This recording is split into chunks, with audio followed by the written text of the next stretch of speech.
So how does data-driven marketing differ from traditional marketing methods regarding the customer profiles? So the problem today is CAC is rising rapidly in front of our eyes. CAC is cost of acquisition. So budgets are not unlimited, unfortunately. And that means we are getting less customers into our pipeline for the same cost. And so the natural question is, well, if we're going to attract less people, how can we make sure that they are going to spend more with our brand over a longer period of time?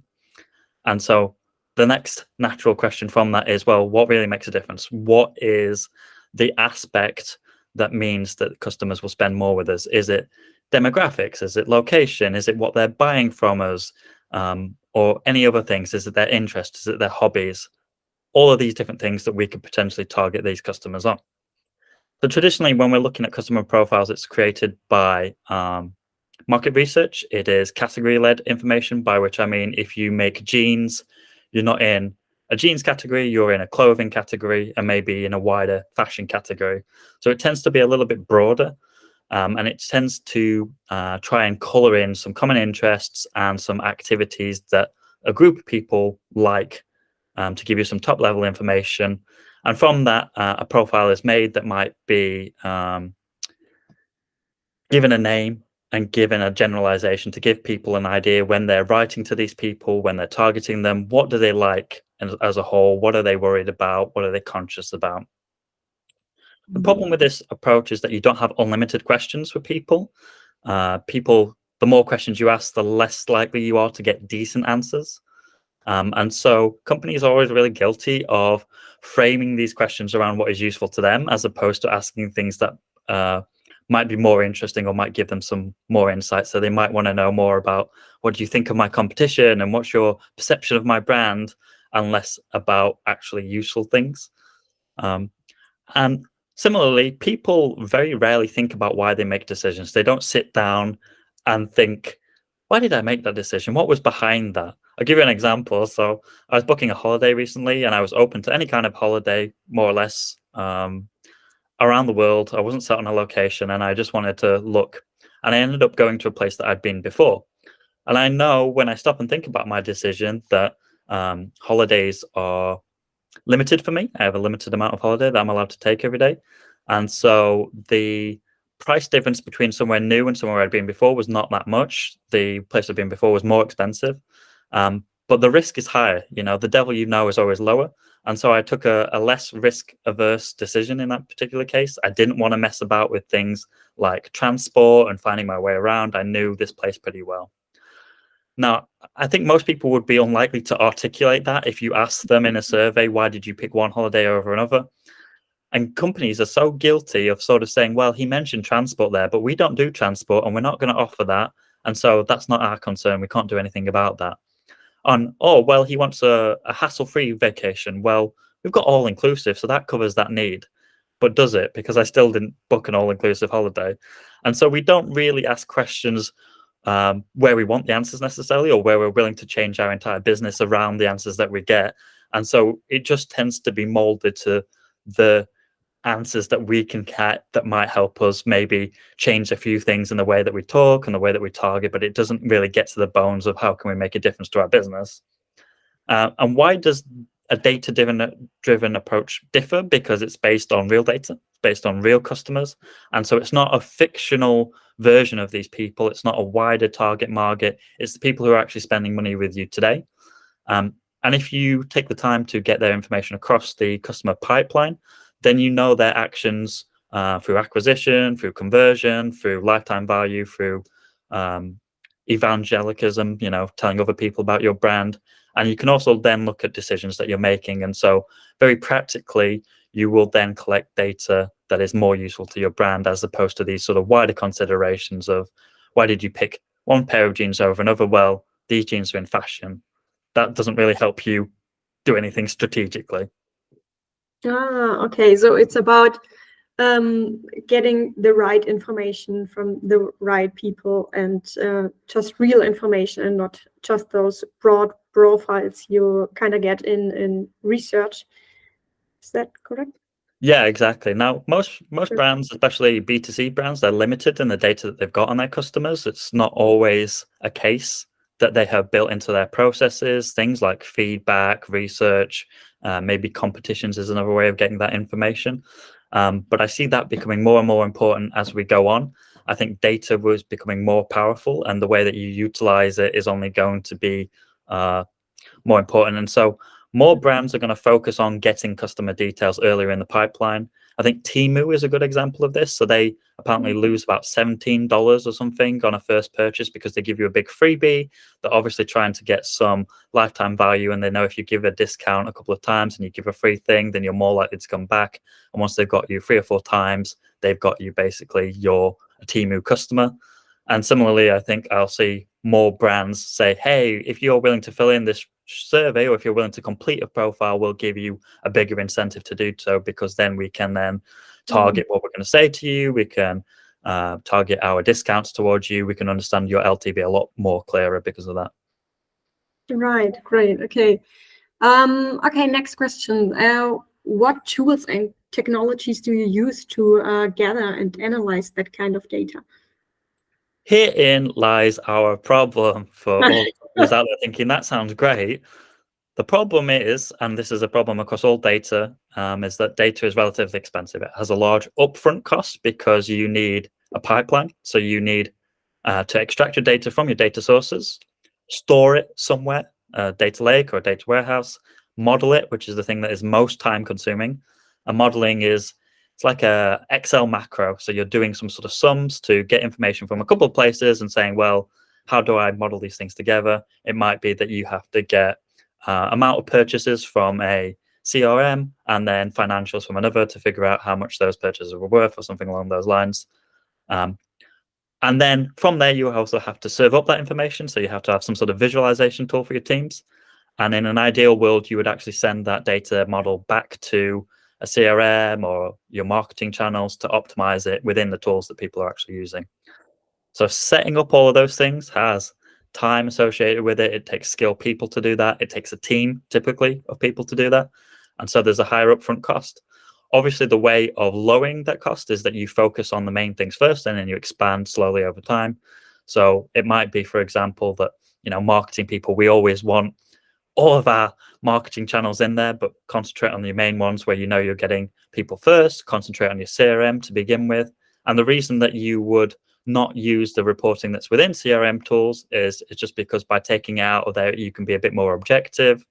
You've got less chance of manual error, and then you can combine it with other metrics from other sources as well. Okay, so it's not that easy. It's not that easy, unfortunately. I wish it was. But even with a data team, you're talking months, which is not a long time considering the benefits of doing this versus sort of years, which is the case if you've a smaller team and you can only afford sort of one data person to work on this stuff. Okay. Yeah. Next questions. What are the main advantages of using data-driven customer profiles compared to those on traditional market research? Traditional market research still has a place today, and it's very important because it can reflect your customers versus the wider world. So let's say that you are a London-based art shop. Maybe in London, there's more time, people with free time, they've got more money to spend in general, and so your profit margins are higher, your LTV is higher. But if you expanded to, say, the north, maybe that would be less so, and so you'd be less successful. Maybe you wouldn't make as much money, you wouldn't be able to operate there. And so market research still has a very important role to play in reflecting how much of your customer segment reflects the wider world, what are the wider opportunities there. So I don't want to dismiss market research completely, but the advantage with using your data in particular is that then it's based on you, it's based on real life, it's based on the history of your particular company today. And obviously those things always change, but it's based on actual numbers versus fictional numbers. It can be activated in real tools, which means there's not a barrier where market research at the end of it, quite often you're getting a report, maybe you're getting some pen profiles, you print them out, you put them on your wall. But a lot of the time I've seen people sort of forget about them. They're not really used or activated in a particularly interesting way. Maybe the end profile is like a list within your CRM that you add people to manually. But with data, all of that can be automated. You can do it in real time. A lot of businesses, if you are in one particular life stage and then you move into another, so you get married or you have kids, that information can be automatically sort of detected from signals and just done without any human intervention, which means less manual error. So the benefits really are that it's real, it's based on a real thing, it's dynamic. So once you've set up this modeling, it's there for life, and it will change with the changing face of your customer. You'll be able to track it over the long time. So while the initial cost and effort is big, the payoff is also a lot longer. Once it's modeled, it's sort of modeled forever. Oh, wow. So it's more like a long-term investment. Yeah, exactly. As I said, that the pain, it's a real pain, and I don't want to dissuade people, but I also want to say to people, like, it's not an easy thing to do. It requires skilled people to model all of this data, to put it into one place. But the payoff is that you'll always have it. The dynamicism of that data will always be there. And as you start to see signals and changes as things happen, like a pandemic, you can react to them a lot quicker, versus if you're always reacting to things at the end of a month or a couple of months later in a lot of cases. So it can make a lot of impact around decision making in a lot shorter amount of time. And obviously what you want to do is get to a point where you're predicting things. So you're using that data to say who's going to churn, so you can intervene with them. And if you know if they're going to churn and if they are high lifetime value, then you can spend more money making sure that they don't leave. You can have the time to call that person. Whereas if they're going to leave but they're not worth a lot of money, maybe you just give them a quick discount and you're not so worried if they stay or not. Okay, could you use AI for the prediction of that? So you could use AI for that, but I want to be specific and say that most people don't need AI for that. What they would need for that is machine learning. In my mind, AI is like data from Star Trek or the Terminator. It's a machine, it can think for itself. Most people don't really need that. They just need a decision-making engine, a sort of if-then scenario. So what you would do is you would have a metric, which would be prediction of churn. And what that is showing you is not like a future prediction of that. It's actually showing you how tightly or how much you are similar to customers that did that action. So if you've got more and more data around customers and their behavior, you can say, okay, people who did X, Y, and Z are likely to leave. Oliver is 100% doing all of these actions. He's very likely to leave, and I know that. And obviously, if I'm doing less of those things, then I get a lower score, and so maybe there's less of a worry about that.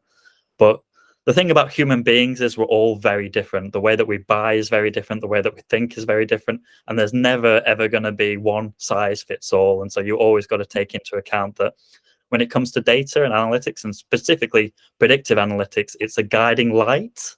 It's not an instruction. And that's where it can get a little bit dangerous if you are automating workflows based on that.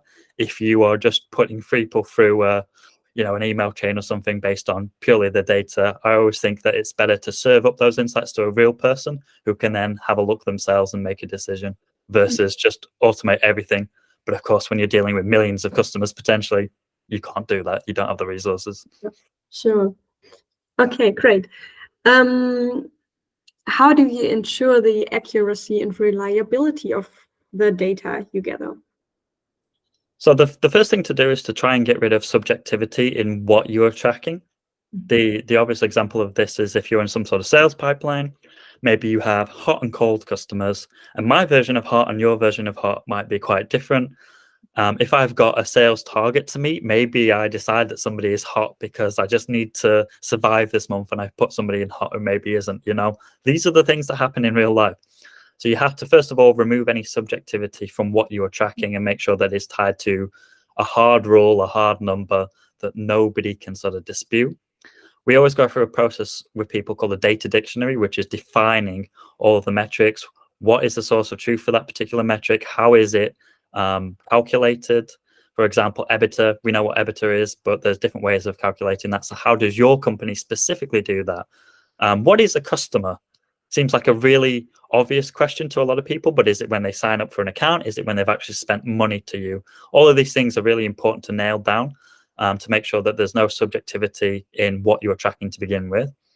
And then through the modeling layer, we get rid of outliers, we get rid of any potentially bad data. Obviously, the more manual input you have, the more likely you've got human error in there, the more likely you've got that scenario where somebody miscategorizes somebody for their own benefit, potentially.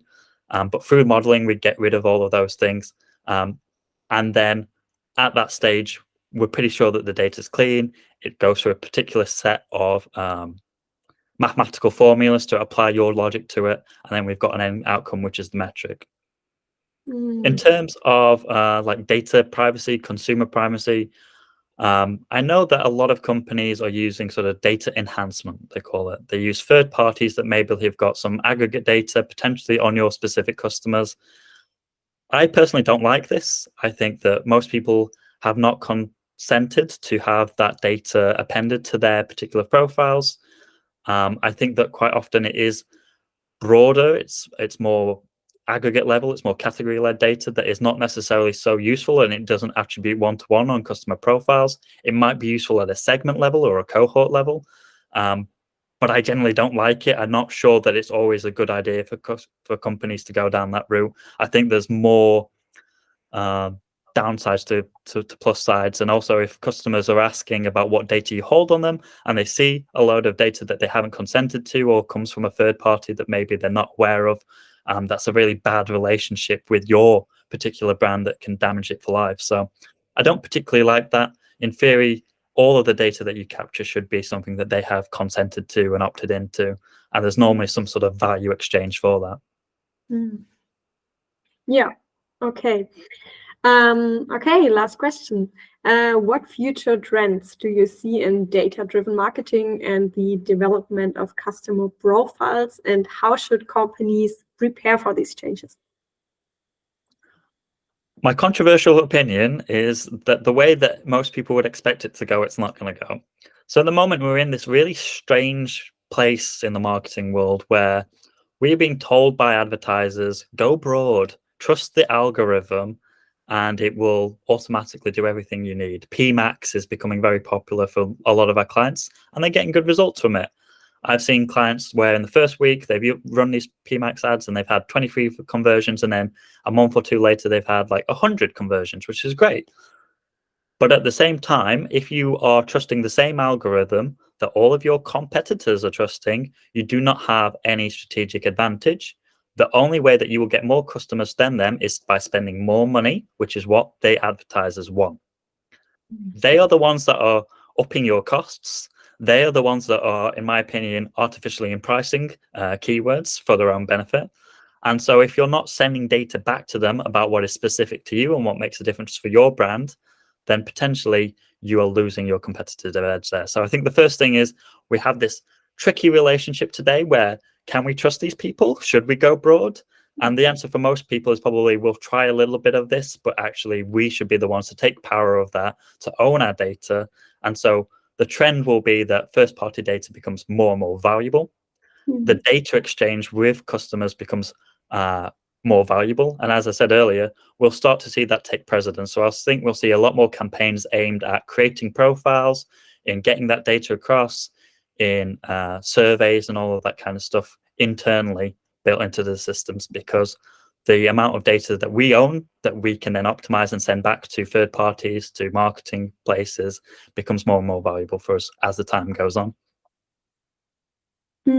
Okay, and how could companies prepare for that? Should they come up with strategies for that? How should they do that? The first question that they have to ask themselves is the most difficult question, which is what's important. And the way that I always look at things is I look at the decisions that you're going to make to judge what data you actually need. So you could collect all the data in the world, in theory, on any of your customers that you want, anything at all. You might find that I read a certain newspaper or I go to the cinema twice a week. But is that useful to your brand? Do you have the money to advertise in the cinema? If not, why are you asking those questions? So if you come back to your customer journey, what decisions are you actually going to make? And normally you have a very limited amount of decisions that you can make. You only have maybe a couple of ways to contact that person. You might only have email and text, or you might only have email in a lot of cases. And so you're really restricted on the decisions that you can make. But if you tie all of your data closely to the decisions you can make, the key metrics that inform those decisions, then that's a great starting point for what do I actually need to track? And then you're limiting the amount of wastage that you have when you're going through the process of creating these metrics, modeling your data, setting up all of these things that cost time and money. So be laser focused, first of all, and then as you move forward, as you become more mature, as you add more data sources on there, never stop that cycle of coming back to, well, is this data making a difference to me? How am I using this data? Is it being activated? What's the business outcome that I'm getting from it? Okay, great. Thank you so much. That really helped to understand the topic more. No worries. I'm glad it's helpful. Yeah, no, it was really interesting, really.